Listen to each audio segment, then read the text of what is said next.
Hello everyone, welcome to only IAS और स्वागत है आपका आज की प्रीलिम बूस्टर न्यूज़ डिस्कशन में। ऋषभ सर आज फिर नहीं उपलब्ध थे तो इनकी जगह मैं आज आपसे सेशन कंडक्ट करने आया हूं आपके साथ। तो पहली न्यूज़ आज की हेडलाइंस, उसमें क्या इंपॉर्टेंट है। कतर की कोर्ट ने भारत के 8 नागरिकों को फांसी की सज़ा सुनाई थी और मोस्टली वो सब नेवल सर्विसेज से रिटायर्ड थे। अब एक कोर्ट में अपील दायर की गई, उस अपील ने उनके डेथ सेंटेंसेस को कम कर दिया है। तो ख़ास बात यह है कि बिना उनके एमिर तक गए, यानी जो उनके किंग हैं उन तक गए बिना ही कोर्ट के थ्रू ही उनका डेथ सेंटेंस कैंसिल हो चुका है। तो ये बहुत बड़ी जीत है इंडिया की डिप्लोमेटिकली। काफ़ी विवाद इस पर हो रहा था, क्या भारत ऐसा करवा पाएगा, क्या उनको जो मृत्यु की सज़ा सुनाई गई है क्या इसमें बदलाव किए जा सकेंगे। इसके लिए लास्ट उम्मीद भारत सरकार की यही थी कि भारत सरकार जाके वहाँ उनके जो अमीर हैं उनको बोले कि आप इनको माफ़ कर दीजिए, क्योंकि उनके पास अधिकार होता है कि वो डेथ सेंटेंस किसी भी जो किंगडम होता है वहाँ किंग के पास एक अधिकार एक तरह का होता है कि कोई भी अगर प्रिजनर है, कोई भी सज़ा याफ्ता कैदी है तो उसकी सज़ा को कम किया जा सकता है या ख़त्म किया जा सकता है। पर बिना उन तक गए यही कोर्ट में ही इन सब की जो डेथ सेंटेंसेस थे वो कम्यूट कर दिए गए, उनकी उनमें रिडक्शन किया गया। तो एक बहुत बड़ी खबर है इंडिया के लिए। इसके अलावा जो इंपॉर्टेंट चीज़ें हैं वो है पेगासस सॉफ्टवेयर के बारे में। पेगासस क्या है, पहली बात, पेगासस एक सॉफ्टवेयर है जिसके बारे में कहा जाता है कि ये स्पाई करने के लिए यूज़ किया जाता है। किसी के फ़ोन में अगर पेगासस है तो उसके फ़ोन का डेटा, उसकी रिकॉर्डिंग, ये सब जो जिसने भी पेगासस इंस्टॉल किया उसको मिल सकता है। तो एक इम्पॉर्टेंट चीज़ ये काफ़ी न्यूज़ में रहा था पेगासस पहले भी। जब हम कतर की बात कर रहे हैं तो उसके साथ एक और कंट्री इजराइल, जिसकी बात हमने कल भी की थी कि इजराइल की एम्बेसी के बाहर दिल्ली में एक छोटा सा ब्लास्ट हुआ। अभी तक इसके बारे में कोई एफआईआर नहीं हुई है। जो सस्पेक्ट है उनके बारे में भी कुछ कंफर्म ऐसी कोई लीड्स नहीं मिली है। हमने डिस्कस किया था कि इससे पहले 2 बार 2021 में और 2012 में इजराइल एम्बेसी के ऊपर अटैक्स हो चुके हैं जहां ईरान का नाम आया था। अभी तक किसी कंट्री का नाम इन्वॉल्व नहीं हुआ है, पर ये रेलेवेंट है कि हम ध्यान रखें कि इजराइल की एम्बेसी या किसी कंट्री की एम्बेसी एक हाई सिक्योर जोन में होती है। इंडिया में वो दिल्ली की चाणक्यपुरी में स्थित है। जब हम कतर और इजराइल की बात कर ही रहे हैं तो एक बार मैप में देख लेते हैं कहाँ पहले कतर लोकेटेड है। इजराइल तो आप बार बार कवर कर ही रहे हैं। कतर असल में वर्ल्ड मैप पे देखो तो यहाँ पर्शियन गल्फ के पास एक छोटी सी कंट्री है, ये रहा कतर। अब देखिए पर्शियन गल्फ में होने की वजह से इसके पास एक एडवांटेज है कि यहाँ पर ऑयल और गैसेस के रिजर्व बहुत सारे होते हैं। भारत के साथ इनके संबंध बहुत अच्छे हैं क्योंकि ऑयल गैस का बहुत सारा आदान प्रदान भारत और इनके बीच में होता रहता है। इसके अलावा भारत के बहुत से लोग यहाँ जाकर काम करते हैं, इसलिए वहाँ से बहुत सारा रेमिटेंस भारत को मिलता है, जो भारत के वर्कर्स वहाँ काम करते हैं।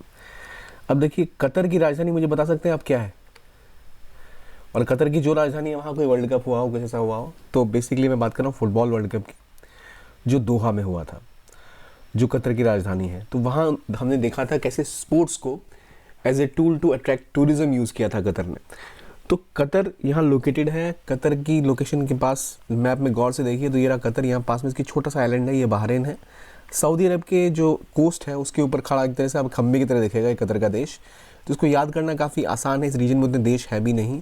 यूएई, कतर, बहरीन, ईरान और सऊदी अरेबिया, ये 4 मुख्य रूप से कंट्रीज़ यहीं आसपास हैं। अगर आप इस पर्शियन गल्फ की बात करें तो यहाँ से लोकेशन आपको याद हो जाएगी। पर्शियन गल्फ के पास ये जो चोक पॉइंट है, ये जो स्ट्रेट है, इसका नाम क्या है? इसका नाम है स्ट्रेट ऑफ हॉर्मुज़, जहाँ से शिप्स का गुजरना एक बहुत चुनौती भरी चीज़ होती है। और जब ईरान, यूएई, सऊदी अरेबिया ऐसी कंट्रीज़ यहाँ पर हैं तो और विवाद बढ़ने की संभावना भी होती है। तो ये कतर की बात है जहाँ जो आरोप लगे थे इन 8 लोगों पे, क्या लगे थे कि ये जासूसी कर रहे हैं और इसलिए इनको फांसी की सज़ा सुनाई गई थी। तो एक बहुत ही गंभीर मुद्दा था जो अब थोड़ा सा शांत हो रहा है। और वहीं अगर हम बात करें सऊदी अरेबिया की तो ये इसके करीब है। और इजराइल, जिसकी एम्बेसी पर अटैक हुआ, इजराइल कहाँ पर लोकेटेड है? ठीक इसके ऊपर, यहाँ आपको मेडिटेरेनियन सी के ऊपर आपको इजराइल दिखता है। मेडिटेरेनियन सी के पास है सुएज़ कनाल, जहाँ से एशिया का रूट आता है। तो ये आप समझ गए इन चीज़ों को। आपके लिए एक इन्फॉर्मेशन भी है मेरे पास कि अगर आप यूपीएससी प्रीलिम्स की तैयारी कर रहे हैं 2024 के लिए, तो आपके लिए पीडब्ल्यू ओनली से एक बहुत अच्छी अपॉर्चुनिटी लाया है, क्रैश कोर्स। कई लोग अभी भी थोड़े से कंफ्यूज होंगे कि प्रिपरेशन पूरी हुई भी है नहीं, किन टॉपिक्स पे कहाँ फोकस करना है, कुछ कॉन्सेप्ट्स को लेकर डाउट है। तो इसके लिए प्रीलिम्स 2024 का क्रैश कोर्स लॉन्च हो चुका है, जहाँ रिवीजन और प्रैक्टिस के ऊपर फोकस किया जा रहा है। नॉर्मली यही प्रॉब्लम्स होती है, सब्जेक्ट को रिवाइज करना, उसको प्रैक्टिस करना एक बहुत बड़ी दिक्कत होती है। तो यहाँ जो फीचर्स है वो आपको जीएस क्लासेस दी जाएंगी 3 घंटे की, करंट अफेयर्स का class plus content material, CSAT की classes, full length test series आपको प्रोवाइड की जाएगी। ये आपको ऑनलाइन ऑफलाइन दोनों में उपलब्ध है। ऑफलाइन अभी ये सुविधा केवल पटेल नगर में उपलब्ध है, ऑनलाइन तो आप देश भर में कहीं से भी ज्वाइन कर सकते हैं। ऑफलाइन अभी केवल आपको 8,999 और ऑनलाइन केवल 4,000 रुपये में ये सुविधा उपलब्ध कराई जा रही है। तो आप ज़रूर चाहे तो ज्वाइन कर सकते हैं वेबसाइट से, फ़ोन नंबर्स यहाँ दिए हुए हैं। कमेंट सेक्शन में इसका लिंक मिल जाएगा आपको, डिस्क्रिप्शन बॉक्स में इसका लिंक मिल जाएगा, जिसको ज्वाइन करके आप इस कोर्स के बारे में और डिटेल में जान सकते हैं। इसको ज्वाइन कर सकते हैं, इंग्लिश भाषा में मिलेगा आपको, और फिल्म्स को पूरी तरह आपके सिक्योर करेगा, आपकी तैयारी हर तरह से कवर अप करने की पूरी कोशिश करेगा, आपको जो सपोर्ट मिल सके वो करने की कोशिश करेगा। बहुत ही अफोर्डेबल रेट्स पे अभी आपको ये उपलब्ध है। तो do join the course, get the details through the link जो आपको कमेंट सेक्शन में मिल जाएंगे। आइए अब डिस्कस करते हैं। तो आपने लोकेशन जान ली, अब आगे बढ़ते हैं आर्टिकल्स की तरफ। सबसे पहले जल जीवन मिशन। तो जल जीवन मिशन का एक इंपॉर्टेंट न्यूज़ अपडेट ये है कि जल जीवन मिशन के हिसाब से इंडिया की 72% जो पॉपुलेशन है गाँव की, जो 72% रूरल फैमिलीज़ हैं, सॉरी नॉट पॉपुलेशन, याद रखिए जब आपको डेटा मिले तो याद रखिए अगर आपने वहाँ पॉपुलेशन कोट कर दिया इसका मतलब 100 में से अगर 100 लोग हैं तो 72 लोगों को मिल चुका है पानी, लेकिन ऐसा नहीं है। यहाँ पर 72% ऑफ रूरल फैमिलीज़ को एक्सेस मिला है। तो फैमिलीज़ के साइजेस डिफरेंशिएट करते हैं, इसका मतलब ये नहीं कि हर इंडिविजुअल को मिल गया। तो 72% ऑफ रूरल फैमिलीज़ के पास अब एक्सेस है टैप वाटर का, और ये टैप वाटर कनेक्शन, नलके का कनेक्शन FHTC कहलाता है, यानी functional house hold tap connection कहते हैं इसको हम, कि घरों तक टैप का कनेक्शन पहुंचा जाना। ये किसके अंदर पार्ट था? ये भारत के जल जीवन मिशन के अंदर पार्ट था। और इसका मुख्य रूप से एम क्या था? क्या सिर्फ नल का पहुंचा देना यही काफ़ी है? नहीं, इसके और कई कंपोनेंट्स थे। पहली चीज़ जो हमें याद रखनी चाहिए, इसका टारगेट क्या था? इसका टारगेट था 2024 में इनका टारगेट था कि safe and educate drinking water through tap connection for all households in rural India. 2024 rural India का टारगेट था, याद रखिए 2024 फॉर रूरल इंडिया। इसका ऑलरेडी हम देख रहे हैं 72% फैमिलीज़ में आपके टैप वाटर कनेक्शन पहुंच चुका है। इसका फ़ायदा क्या होगा? इसका फ़ायदा ये होगा कि पॉल्यूटेड वाटर कम पहुंचेगा, और कई जगहों पर बड़े बड़े फिल्टर्स लगाए गए हैं, RO फैसिलिटीज सेट की गई हैं, फिर उनके थ्रू पाइप्ड कनेक्शन गांव में घरों को दिए गए हैं। पानी की वजह से कई सारी बीमारियां होती थी इंडिया में, जो अब डिजीज़ कम हुई है इसके पीछे मेन वजह यही है कि हमने कॉलेरा और टाइफॉइड और ट्यूबरकुलोसिस जैसी बीमारियों के ऊपर कंट्रोल करने के लिए वाटर की क्वालिटी का एनहेंस करना बहुत ज़रूरी है। तो वाटर रिलेटेड डिजीज़ में कुछ इंडिया में कमी देखी गई है डिस्पाइट ऑफ इंक्रीज पॉल्यूशन। क्यों? क्योंकि अब सेफ वाटर जो सप्लाईज हैं वो बढ़ रहे हैं। तो इसीलिए भारत ने, गवर्नमेंट ने कोशिश की थी कि जो विलेजेस ऐसे हैं जो ज़्यादा क्वालिटी अफेक्टेड हैं या फिर जो ड्राउट प्रोन है, वहाँ पर भी नल के सप्लाई किए जाए, क्योंकि वहाँ पानी की भारी कमी रहती है। इसके अंदर एक और बदलाव ये था कि जल जीवन मिशन केवल गांव तक ही नहीं, इसके अलावा आंगनवाड़ी सेंटर्स जो हैं या फिर जो हेल्थ सेंटर्स हैं वहाँ भी पाइप वाटर की सप्लाई देगा। और इसके अलावा सबसे इंपॉर्टेंट कंपोनेंट्स का ये था जो भारत में अक्सर देखा जाता है बाकी चीज़ों में मिसिंग, कि उसकी फिर मॉनिटरिंग भी हो रही है। यानी रोड बनते हैं, टूट जाते हैं, ठीक हुआ नहीं हुआ किसी को नहीं पता। तो इस मिशन की खास बात है कि यहाँ पर इस जो टैप का कनेक्शन दिया गया, इसकी फंक्शनैलिटी क्या है उस पर भी फोकस किया कि भाई चलनी चाहिए नल, ऐसे नहीं कि बस लगा दिए। अब इसका आस्पेक्ट कैसे, कई सारे आस्पेक्ट हैं कि यहाँ पर ये काम कैसे करेगा। काम करने के लिए मुख्य रूप से एक ऐसी अप्रोच तैयार की गई जिसे कहते हैं कम्युनिटी अप्रोच। यानी इसमें केवल आपको नल के लगाने का काम नहीं है, इसके अंदर पानी, उसको लेकर जो भी उसके आसपास जुड़ी हुई चीज़ें हैं, एजुकेशन, अवेयरनेस, इंफॉर्मेशन प्रोवाइड करना, कैसे वाटर सेव किया जाएगा, कैसे उसका सही यूटिलाइजेशन हो सकता है, ये सब डिस्कस किया गया, सब इसका आस्पेक्ट है। प्लस जो ग्रे वाटर है, यानी जो प्रदूषित पानी होता है घरों का, उस पानी को इकट्ठा करके उसको कंजर्व करके या रेन वाटर को हार्वेस्ट करके कैसे इस्तेमाल किया जा सके, वो भी इसका एक कंपोनेंट है। जल जीवन मिशन एक ब्रॉड कंपोनेंट है, ब्रॉड स्कीम है, जिसके अंदर सब कंपोनेंट ढेर सारे हैं। सारे अभी पूरे तो नहीं हो रहे, लेकिन कोशिश ये कि पहले पाइप वाटर इंफ्रास्ट्रक्चर पहुंचेगा, फिर जो घरों के आसपास ग्रे वाटर होता है, जो मान लो किचन में कोई पानी यूज़ किया गया, उसको अगर हम साफ़ करके दोबारा इस्तेमाल में ला सके तो हमें वो भी करना है। और अगर गाँव की बात करें तो वहाँ वो सिंचाई के लिए भी उसका इस्तेमाल किया जा सकता है, ये प्रोवाइड करना। Plus along with that community level पे अवेयरनेस फैलाना कि कैसे आप रेन वाटर को हार्वेस्ट कर सकते हैं। और जहाँ ज़रूरत है कि अगर वाटर की क्वालिटी बहुत ज़्यादा ख़राब है तो वहाँ टेक्नोलॉजी के थ्रू आप कंटेमिनेंट्स हटाएं वहाँ से। तो ये तो जल जीवन मिशन की बात हो गई। अब मुझे बताएगा कोई कि जल जीवन मिशन किस मिनिस्ट्री के अंदर आता है। सवाल आपसे जनरली कुछ पूछे जा सकते हैं, वो है what is the ministry, target year कौन सा है, इसकी इंपॉर्टेंट कंपोनेंट क्या है, यहीं आप फंसेंगे। तो मुझे बताइए मिनिस्ट्री कौन सी है, कौन सी मिनिस्ट्री है, मैं इसको आपके वीडियो के थोड़ी देर बाद बताऊंगा। आप मुझे बताइए अभी कि क्या मिनिस्ट्री है, कमेंट सेक्शन में लिखे। आगे अब जानते हैं इससे जुड़ा हुआ एक बहुत बड़ा एस्पेक्ट जल जीवन मिशन से, ये केवल पाइप कनेक्शन दे दिए, आसपास कचरा फैला हुआ है तो कोई इसका यूटिलाइजेशन नहीं है। तो इसीलिए आप इसको हमेशा देखो दो चीज़ों के कनेक्शंस में, एक स्वच्छ भारत ग्रामीण और दूसरा आपका जो ओवरऑल भारत का स्वच्छ भारत मिशन है इसमें। तो स्वच्छ भारत ग्रामीण जो सेक्टर था इसका कभी लॉन्च हुआ 2 अक्टूबर 2014। क्या एस्पेक्ट था इसका? यूनिवर्सल सैनिटेशन कवरेज, जिससे कि ओपन डिफेकेशन को हम खत्म करेंगे, क्लीननेस को बढ़ाएंगे, स्वच्छता बढ़ाएंगे। तो इसमें मेन मुद्दा ये था कि इसके अंदर टारगेट था कि 2 अक्टूबर 2019 तक सभी गाँव को, किसी भी राज्य में हो वो, उन सबको ODF डिक्लेयर करना, ओपन डिफिकेशन फ्री, और 2024 तक उन सबको ODF प्लस डिक्लेयर करना 2024 के अंत तक। इसका फेज़ 2 ये था। तो फेज़ 1 19 में था क्या, ODF ओपन डिफिकेशन फ्री, यानी खुले में शौच से मुक्त। दूसरा ODF प्लस की बात करता है जो 2024 के अंत तक, यानी next year, by the end of this year, जो आज हम जिस डेट को हैं, by the date next year. यहाँ सिर्फ ODF स्टेटस ही नहीं, ये नहीं कि ओपन डिफिकेशन खत्म हो गया, आपने टॉयलेट्स बनवा दिए, टॉयलेट्स यूज़ हो रहे हैं, बल्कि इसके बाद जो सबसे बड़ा कॉम्पोनेंट था स्वच्छ भारत का, वो इसी में आएगा जहाँ इसका टेस्ट होगा। टॉयलेट बनाना वन टाइम इन्वेस्टमेंट थी, गवर्नमेंट ने बनवा दिए, फाइन कर दिया, लोग यूज़ भी करने लग गए, पर जब वो भर जाएंगे या उनमें जो कंटेमिनेशन फैलेगा, जो उनके वेस्ट है, उसको मैनेज कैसे किया जाएगा। तो एक बहुत इंपॉर्टेंट कंपोनेंट ODF प्लस में है कि solid and liquid waste management, हम कैसे उसको प्रोसेस करेंगे। रूरल इंडिया बहुत बड़ा एरिया होता है जहाँ पर फैसिलिटीज़ उपलब्ध नहीं है, तो वहाँ जो लिक्विड वेस्ट वाटर मैनेजमेंट है, सॉलिड वेस्ट वाटर मैनेजमेंट है। देखिए शहरों में दिक्कत क्या है, सीवरेज तो बहुत सारे हैं, पर सीवरेज में सॉलिड वेस्ट मैनेजमेंट की सुविधाएं उपलब्ध नहीं है, इसलिए नदियाँ पूरी तरह प्रदूषित हो जाती हैं। तो गांव में ये समस्याएं और ज़्यादा बढ़ सकती है, इसलिए फेज़ 2 के अंतर्गत इस पे फोकस किया गया ताकि कोई पीछे ना छूटे, सब टॉयलेट यूज़ करें, और जो उसका प्रोड्यूस है उसको भी हम यूज़ कर सकें एज लेटर इन उसका बायो प्रोडक्ट्स। अगर हम सॉलिड ट्रीट करें या लिक्विड ट्रीटमेंट करें तो उसका इस्तेमाल आप मैन्योर की तरह कर सकते हैं, फर्टिलाइज़र की तरह कर सकते हैं। ये बात हो गई। तो ये अभी मिशन मोड में इम्प्लीमेंट किया जा रहा है। इसी से जुड़ा हुआ एस्पेक्ट आपका जल जीवन मिशन का भी था। अब जल जीवन को लेकर एक मंत्रालय भी बना था भारत सरकार का, कुछ पता है आपको?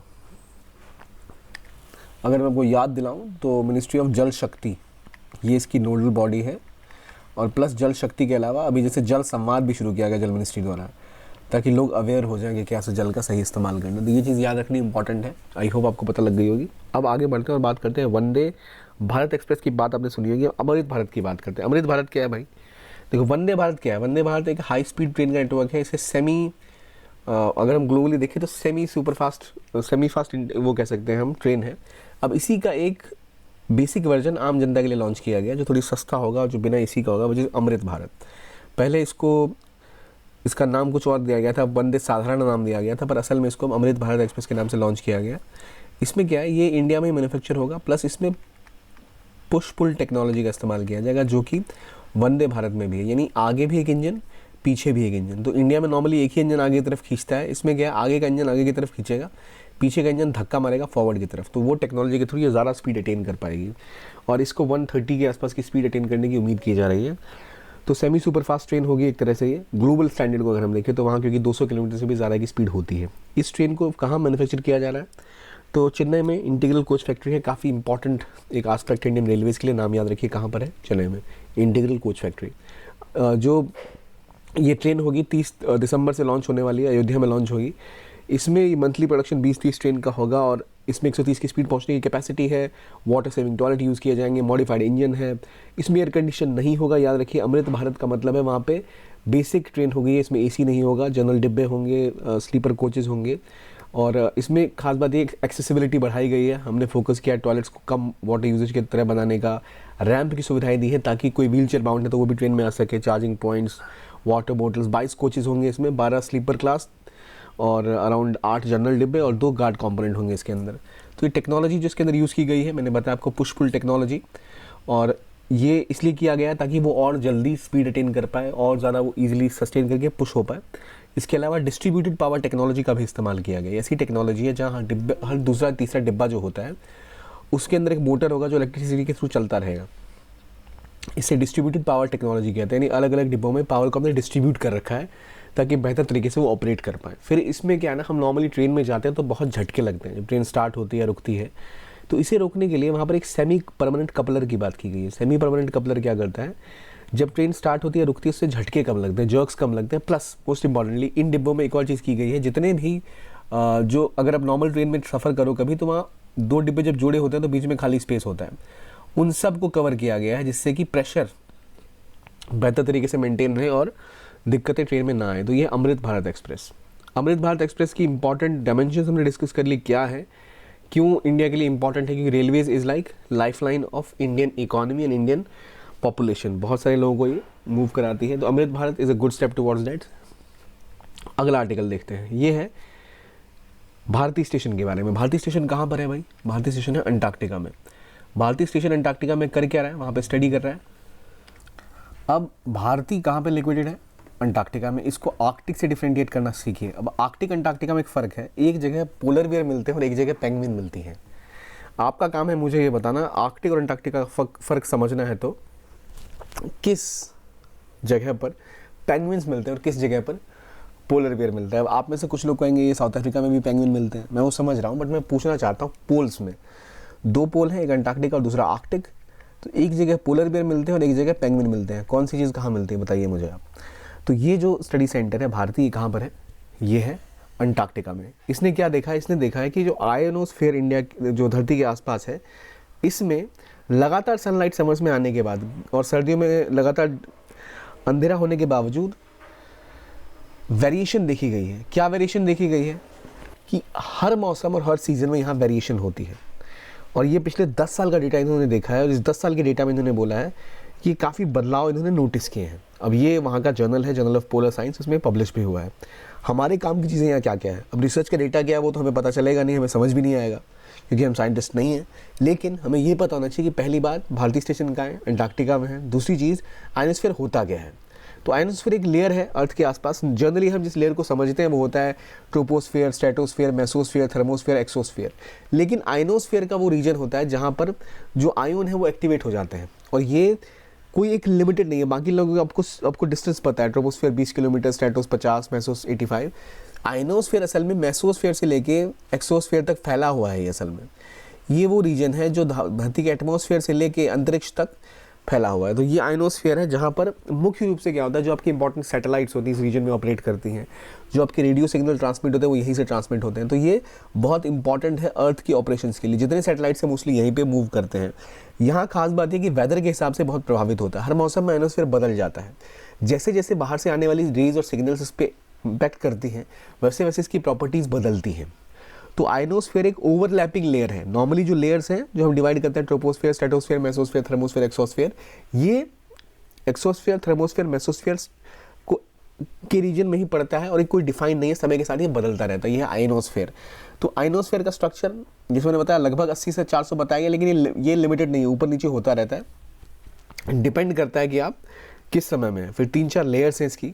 हो गया इलेक्ट्रॉन्स यहाँ पे चार्ज हो गए क्योंकि जो सन की रेज आती है यहाँ पे हिट करती हैं। उससे होता क्या है, वो इम्पैक्ट धरती पर सीधा नहीं आता। एटम्स आयोनाइज होते हैं तो ये ग्रो करते हैं, श्रिंक करते हैं जैसी एनर्जी आती है उसके हिसाब से, पर हमें उसका प्रभाव ज़्यादा नहीं होता एज ह्यूमंस। लेकिन हमारी मशीनों को बहुत ज़्यादा प्रभावित करती हैं चीज़ें, और इसलिए यहाँ कुछ गड़बड़ होने से हमारी मशीनें ख़राब होनी, सैटेलाइट ख़राब होने का एक संभावना है आयनोस्फीयर में। तो ये हमें समझना चाहिए। इसके अलावा जैसे मैंने बताया रेडियो सिग्नल्स के लिए जो आप एफएम सुनते हैं वो सब यहीं से ऑपरेट होता है, यहीं पे आकर वो सिग्नल्स दोबारा आप तक पहुंचते हैं।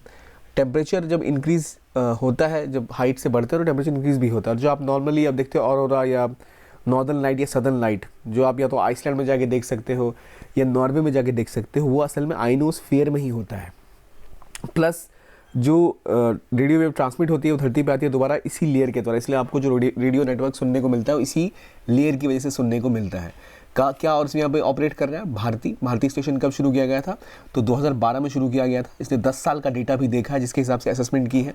तो करता क्या है भारतीय स्टेशन हमारा? ये साइंटिफिक रिसर्च एक्टिविटी करता है। इंडिया का तीसरा मिशन है। इससे पहले एक मिशन मैत्री ऑलरेडी भारतीय के अलावा अंटार्कटिका पे भेजा गया था जो ऑपरेट कर रहा है वहाँ पर। ये लोकेशन कौन सी है? तो थाला फोर्ट और क्विल्टी बे के आसपास। इसको याद करना है तो महेंद्र सिंह धोनी को थला कहते हैं, तो वहाँ और क्विल्टी बे पर ये ऑपरेट करता है। ईस्ट ऑफ सोन पेनिनसुला अंटार्कटिका में लोकेटेड है ये। तो भारती को आप महेंद्र सिंह धोनी के साथ कनेक्ट कर सकते हैं। अब जैसे मैंने आपको बताया भारती और दक्षिण गंगोत्री और मैत्री ये वहाँ पर है। अब मेरा सवाल जो आपसे था उसका जवाब दीजिए। अंटार्कटिका में क्या मिलते हैं, पोलर बियर या फिर पेंगुइन्स? तो आर्कटिक में आपको मिलेंगे पोलर बियर्स और अंटार्कटिका में आपको मिलेंगे पेंगुइन्स। ठीक है, ये हो गई भारतीय स्टेशन की बात। मैत्री, दक्षिण गंगोत्री तीनों अंटार्कटिका के ऊपर काम कर रहे हैं। अगला आर्टिकल ये बहुत इंपॉर्टेंट है, राशन कार्ड पोर्टेबिलिटी के ऊपर बात करता है। जहाँ पर एक अपवर्ड ट्रेजेक्टरी देखी गई है। 28 करोड़ ट्रांजेक्शन हुए हैं जहाँ से राशन कार्ड की पोर्टेबिलिटी देखी गई। राशन कार्ड पोर्टेबिलिटी क्या है? पहले देखिए प्रॉब्लम क्या थी इंडिया में। प्रॉब्लम ये थी कि अगर आपके पास राशन कार्ड है और अपना राशन लेने आप जाते हैं तो एक डीलर होता था गाँव में जो आपको अनाज या फिर केरोसिन तेल या फिर और चीज़ें उपलब्ध कराता था। अक्सर वो डीलर्स जो होते थे कुछ करप्शन करते थे। आपके पास मजबूरी होती थी कि आपका एक डीलर डेजिग्नेटेड है, वही आपको सामान दे पाएगा और आप जहाँ लोकेटेड है वहीं से अनाज ले सकते हैं। मुद्दा क्या था, बहुत सारे लोग इंडिया के काम करने बाहर जाते हैं और राशन कार्ड का इस्तेमाल मुख्य रूप से मजदूर करते हैं, मजदूर वर्ग के लोग करते हैं जो काम करने बहुत जगहों पर जाते रहते हैं, उनकी फैमिलीज़ जो उनके साथ भी रहती है। तो अगर कोई व्यक्ति बिहार से है या झारखंड से है, यूपी से, और वो अगर कर्नाटका, तमिलनाडु, केरला चला गया तो फिर राशन कार्ड तो किसी काम का रहा नहीं उनको वो अनाज तो मिलेगा नहीं जगह वो गए हैं। और जब वो जहाँ रहते हैं वहाँ भी हैं तो जो उनका डीलर है उनको तरह तरह की बातें बोलता था कि भाई इस महीने अनाज नहीं आया, या अनाज की क्वालिटी ख़राब होती थी। तो इन सब को देखते हुए गवर्नमेंट ने एक प्लान किया था, क्यों ना हम राशन कार्ड की पोर्टेबिलिटी दिखाएं और पोर्टेबल बना दें। आपके पास राशन कार्ड है, बायोमेट्रिक्स है, आधार से उसको लिंक किया गया। अब आप देश भर में कहीं भी जाएं आधार कार्ड लेके तो आप अपना जो अनाज आपके हिस्से का है उससे ले सकते हैं। इससे जो बेनिफिशरीज हैं वो देश भर में कहीं भी घूमे उनको ये सुविधा मिलेगी, वो नेशन वाइड पोर्टेबल रहते हैं राशन कार्ड्स को लेकर। ये असल में किसके द्वारा किया गया, तो कौन सी मिनिस्ट्री, कंज्यूमर अफेयर्स मिनिस्ट्री के अंदर ये आता है। नोडल मिनिस्ट्री क्या है, department of food and public distribution, ये इसका डिपार्टमेंट है मिनिस्ट्री ऑफ कंज्यूमर अफेयर्स के अंदर। तो पहली चीज़ मिनिस्ट्री क्या है, कंज्यूमर अफेयर्स। मुद्दा क्या है, पोर्टेबिलिटी, कहीं भी यूज़ किया। जैसे हम मोबाइल पोर्टेबिलिटी की बात करते हैं, वहाँ यहाँ हम राशन कार्ड पोर्टेबिलिटी की बात कर रहे हैं। तो माइग्रेंट्स को बहुत मदद मिली है इससे। 24 crore transaction, 28 crore transaction already हो चुकी है। अब इसमें हुआ क्या, इसमें हुआ ये कि आप किसी भी जगह जाके अपने आधार कार्ड बायोमेट्रिक्स को स्कैन करा के अपना अनाज ले सकते हैं। अब दिक्कत ये भी किसी कुछ लोगों का कार्ड खो जाता था, शिफ्ट करने गाँव बदला तो कार्ड साथ में नहीं है। तो अब ये सुविधा है कि आपको राशन कार्ड ले जाना ज़रूरी नहीं, अपने आधार से या बायोमेट्रिक से आप सीधा अपने हिस्से का अनाज ले सकते हैं।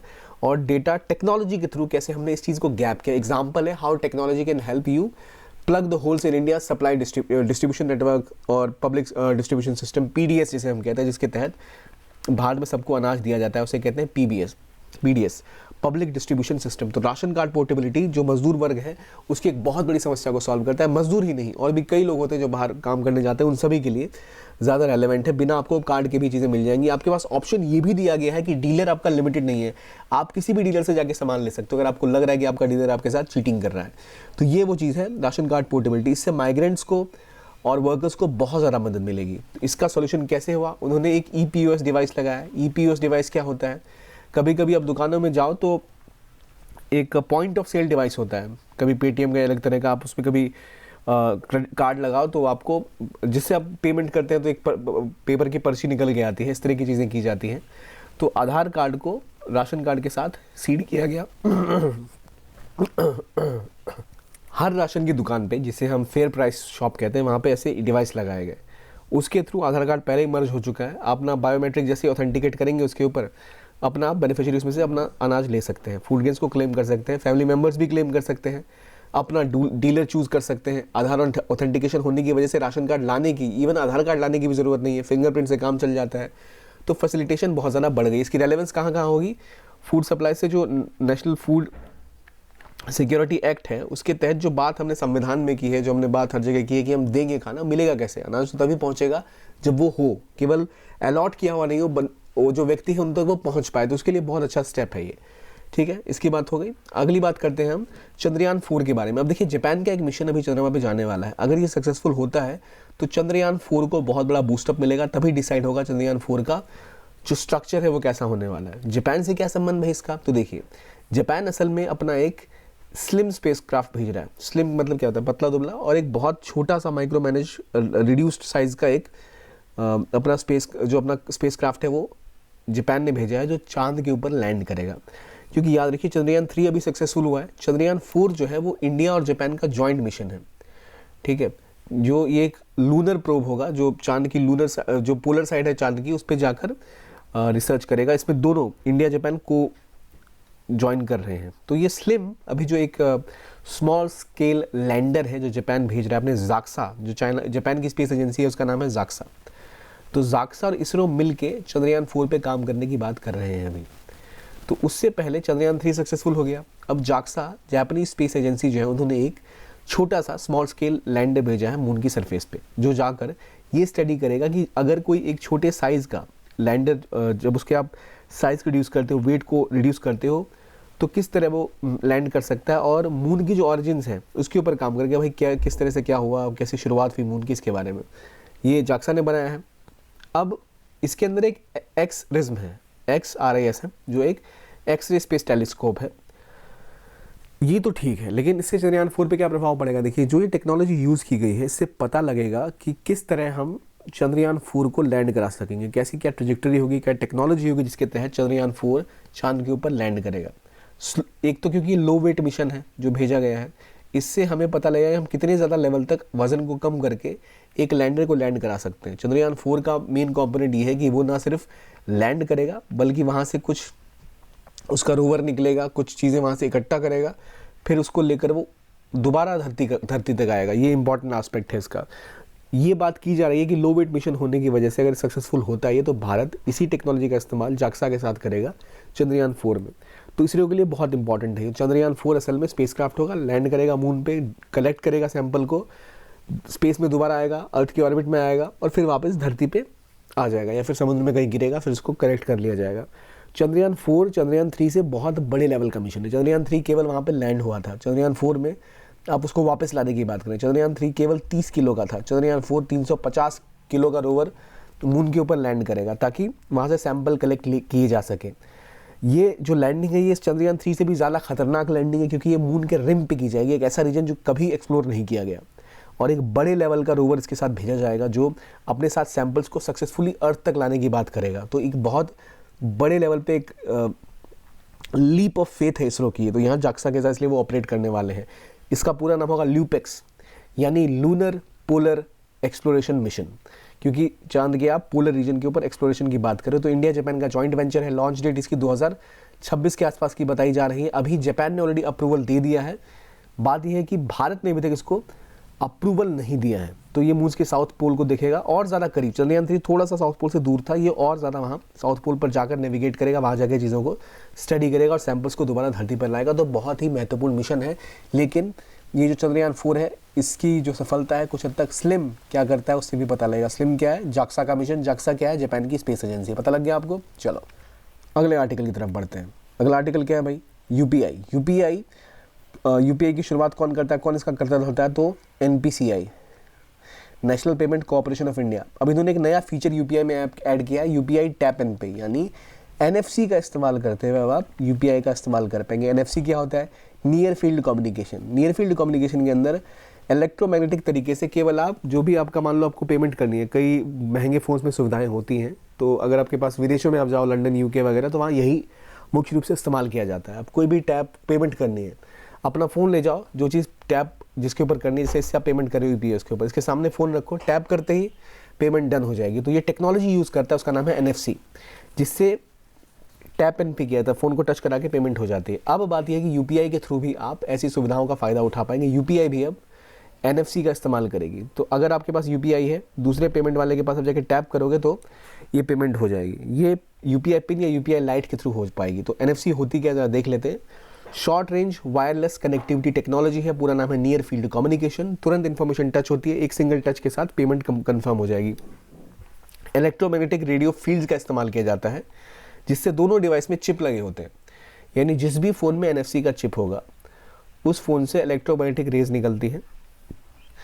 इलेक्ट्रोमैग्नेटिक फील्ड सामने वाले जो पेई है, यानी वो वहाँ पर पेमेंट एक्सेप्ट करने का डालते हैं, आप यहाँ पेमेंट देने की बात करते हैं। तब जैसे टैप करोगे टेक्नोलॉजी पूरी होगी, नियर फील्ड में वो एक दूसरे के साथ कम्युनिकेट करेंगे, पास आकर कम्युनिकेट करेंगे। टैप करेगा यानी उसको जैसे टच करेगा एक डिवाइस दूसरे डिवाइस को, पेई का डिवाइस यूज़र के डिवाइस को टच करेगा, पैसे जाएंगे और बिना किसी झंझट के। ये नहीं कि भाई आपको बार बार पिन ये खोलना है, ऐप ये सब करना है, सिंपल आप उतनी टेंशन लिए बिना कि भाई नंबर डालो क्या नहीं, टैप करो और आपकी पेमेंट डन हो जाएगी। किस टेक्नोलॉजी के हिसाब से होता है ये? NFC, near field communication. ठीक है, क्रेडिट कार्ड कंपनीज ऑलरेडी इसको यूज़ करती हैं, फ़ोन्स में ऑलरेडी आता है, तो अब ये और ज़्यादा एक्सटेंसिवली यूपीआई पर भी उपलब्ध होगा। एनपीसीआई की बड़ी पहल है ये। अब यूपीआई क्या है? Unified payment interface. किसने लॉन्च किया था? एनपीसीआई ने। एनपीसीआई क्या है? National payment corporation of India. Money transfers को इसने रिवोल्यूशनाइज कर दिया। वर्चुअल पेमेंट एड्रेस भी दिया जाता है, यूपीआई आईडी, सबका अलग अलग यूपीआई आईडी होता है। अब फ़ोन नंबर से भी आप पैसे ट्रांसफ़र कर सकते हैं और डायरेक्टली भी आप मर्चेंट को पैसे दे सकते हो। इसने इंडिया में जो भी पेमेंट का डिजिटाइजेशन, उसमें बहुत बड़ा रोल है यूपीआई का, जो हमें पता ही है। तो अब ये एनएफसी वाली सुविधा यूपीआई में उपलब्ध आ गई है। इससे पहले यूपीआई में क्रेडिट कार्ड की भी एडिशन किया गया था कि अब अपना क्रेडिट कार्ड भी आप यूपीआई में जोड़ सकते हो, उससे भी पेमेंट्स कर सकते हो। अब आप एनएफसी के थ्रू आप टैप एंड पे वाला हिसाब भी कर सकते हो। तो यूपीआई लगातार टाइम के साथ अपने आप को और ज़्यादा मजबूत बना रहा है, अपने आप को और ज़्यादा स्ट्रेंथन कर रहा है, जो एक बहुत खूबसूरत चीज़ है। और इसके पीछे कौन है? तो NPCI। याद रखिए, NPCI, UPI और टैप एंड पे की चीज़ें हमने समझ ली।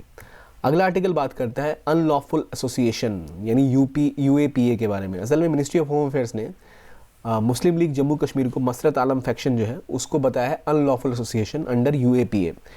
ये UAPA क्या है, क्यों इनको ऐसा डेजिग्नेट किया गया? UAPA असल में एंटी टेररिज्म लॉ है जो इंडिया में 1967 में पास किया गया था कि जिस भी संस्था से, जिन लोगों से भारत की सरकार की संप्रभुता या सिक्योरिटी को खतरा या इंटीग्रिटी जो हमारी देश की उसको खतरा है, उसके खिलाफ ये लॉ लगाया जा सकता है, जिससे कि किसी तरह की अनलॉफुल एक्टिविटीज़ ना हो पाए, कोई व्यक्ति या कोई एसोसिएशन ऐसे काम ना कर पाए, टेररिस्ट एक्टिविटीज़ ना कर पाए। और जैसे ही आप किसी को टेररिस्ट ऑर्गेनाइजेशन डिक्लेयर कर सकते हो, तो कैसे करोगे भाई? तो अगर कोई टेररिज्म को बढ़ावा देता है, टेररिज्म की तैयारी करता है या सपोर्ट करता है, तो गवर्नमेंट इसके तहत इंडिविजुअल को भी टेररिस्ट डिक्लेयर कर सकती है। डेथ पेनल्टी और लाइफ इम्प्रिजनमेंट तक की इसमें जो पनिशमेंट दी जा सकती है। और जो ऑफेंडर्स हैं वो इंडियन हो या विदेशी हो, दोनों पर लागू होता है। इवन फॉरेन लैंड में भी अगर आपने कुछ ऐसा काम किया जो टेररिस्ट एक्टिविटीज़ को बढ़ावा देता है तो वो UAPA के अंदर आता है। इन्वेस्टिगेशन कोई भी डिप्टी सुपरिटेंडेंट या असिस्टेंट कमिश्नर ऑफ पुलिस के ऊपर के रैंक का व्यक्ति कर सकता है। NIA के इंस्पेक्टर भी इस पर काम कर सकते हैं, इन्वेस्टिगेट कर सकते हैं। इसके लिए आपको अप्रूवल लेना होता है पहले डायरेक्टर जनरल ऑफ पुलिस का या फिर NIA को। जो इन्वेस्टिगेशन ऑफिसर्स हैं वो अगर आतंकवादी से जुड़े हुए हैं तो इसकी क्लियरेंस वहाँ से लेनी पड़ती है। ठीक है, अगला आर्टिकल, लास्ट आर्टिकल हम डिस्कस करेंगे अब, क्योंकि थोड़ा सा लंबा खिंच गया ये, वो है माइग्रेशन मोबिलिटी एग्रीमेंट के ऊपर। किन देशों के बीच हुआ है माइग्रेशन मोबिलिटी एग्रीमेंट? इटली के साथ, इंडिया का I², इंडिया और इटली। क्या होता है भाई माइग्रेशन मोबिलिटी? इटली जैसे देश की जनसंख्या कम हो रही है और यहाँ लोगों की ज़रूरत है, और भारत के साथ ही अपने व्यापार को, कनेक्टिविटी को और बढ़ाना चाहते हैं, जहाँ पीपल टू पीपल कनेक्शंस बढ़ेंगे ताकि और ज़्यादा लोग, अगर वहाँ प्रोफेशनल्स जो हैं वो काम कर पाएँ और बेहतर तरीके से चीज़ें मूव कर पाएँ दोनों देशों के बीच में। जो इलीगल माइग्रेशन को कम किया जाए, रेगुलर माइग्रेशन हो और लॉफुल माइग्रेशन हो। तो इसमें होगा क्या, जो इंडिया के लोगों का वीज़ा है वो कोटा शायद थोड़ा बढ़ेगा। अभी जो वीज़ा रिजीम है उसमें पोस्ट स्टडी अपॉर्चुनिटीज़ नहीं है मुख्य रूप से। अगर आप जाएँ पढ़ के तो वहाँ काम करने की उसके लिए उतना आपके पास ऑप्शन नहीं होते। अब जो नया वीज़ा रिजीम आएगा जिसमें आपको अगर आप पढ़ने जा रहे हैं वहाँ पढ़ाई के बाद post study opportunities, internship, professional training, ये सब भी इसमें ऐड किया जाएगा लेबर मोबिलिटी पाथवेज के अंतर्गत, जिसके तहत कोटाज मिलेंगे सीजनल, नॉन सीजनल वर्कर्स को। अगर इंडिया से कोई जा रहा है तो नॉन सीजनल अगर इंडियन वर्कर हैं तो उन्होंने 5,000, 6,000, 7,000 ये कोटा सेट किया हुआ है। तो सीजनल और नॉन सीजनल वर्कर का कोटा सेट है पहले। अब जो नया एक जॉइंट वर्किंग ग्रुप बनेगा जिसमें यूथ मोबिलिटी और बेहतर तरीके से मॉनिटरिंग होगी, कैसे इन चीज़ों को और बढ़ावा दिया जाए, भारत और इटालियन लोगों के बीच में, भारतीय इटालियन लोगों के बीच में कैसे बेहतर तरीके से और अवेयरनेस बढ़ाई जाए, जिससे कि अगर इंडिया के लोग इटली में जाके पढ़ना चाहें या काम करना चाहें तो उसकी थोड़ी उपलब्धता ज़्यादा की जाए। भारत के कई सारे स्टूडेंट्स विदेशों में जाके पढ़ते हैं, ऑस्ट्रेलिया, न्यूजीलैंड से को बिलियंस ऑफ डॉलर्स इंडिया से मिलते हैं। तो इटली जैसी कंट्रीज उम्मीद करनी कि वहाँ भी ऐसा हो, लेकिन वहाँ प्रॉब्लम ये है कि एक तो लैंग्वेज बैरियर आता है। इटली में इटालियन बोली जाती है, इंडिया के लोग इंग्लिश बोलते हैं, तो न्यूजीलैंड, ऑस्ट्रेलिया ज़्यादा प्रेफरेबल होती है, America, UK compare to Italy. लेकिन अब इटली पुश कर रहा है इसके लिए कि आप आइए, पढ़िए, पढ़ने के बाद आपके पास काम करने की अपॉर्चुनिटीज़ भी होगी। आप एकेडमिक्स में ही नहीं, आप प्रोफेशनली भी काम कर सकते हैं। तो इससे बढ़ावा मिलेगा वहाँ निवेश को भी, वहाँ स्टडीज़ को भी। तो इंडिया को भी फ़ायदा है, इंडिया के लोग भी वहाँ जाकर अपनी एक्सपर्टीज़ गेन कर पाएंगे, और यही कोशिश है इंडिया एंड इटली के बीच इस एग्रीमेंट की। अब ज़रा कुछ क्वेश्चन देखते हैं, आप ये क्वेश्चन देखिए। Amrit Bharat express, ionosphere, Bharati station, NFC। Amrit Bharat express की हाई स्पीड है 250 किलोमीटर पर आवर। आइनोस्फेयर में सारे एरोप्लेन्स उड़ते हैं। भारती स्टेशन एक अंटार्कटिक रिसर्च स्टेशन है, commission by India on 18 March 2012। Near field communication is short range wireless connectivity technology. बहुत ईजी क्वेश्चन है, आई गेस आपने सारे सही ऑलरेडी बता दिए होंगे। ये देखिए, बिल्कुल तीसरा सही है, पहला दूसरा गलत है। 130 तक के था ये, यहाँ सैटेलाइट होता है इसका आंसर, और ये दोनों तो सही हैं। तो ये हो गया आपका ये वाला टॉपिक। ऐसे कोई भी आर्टिकल अगर आपको पढ़ने हैं या इसका PDF चाहिए तो आप हमारे ऑफिशियल चैनल को ज्वाइन कर सकते हैं, PW ओनली IAS ऑफिशियल, जहाँ से अपना जो भी PDF आप डाउनलोड कर सकते हैं। तो ये था आज का वीडियो, देखने के लिए बहुत बहुत धन्यवाद। Keep on watching only IAS and have a nice day.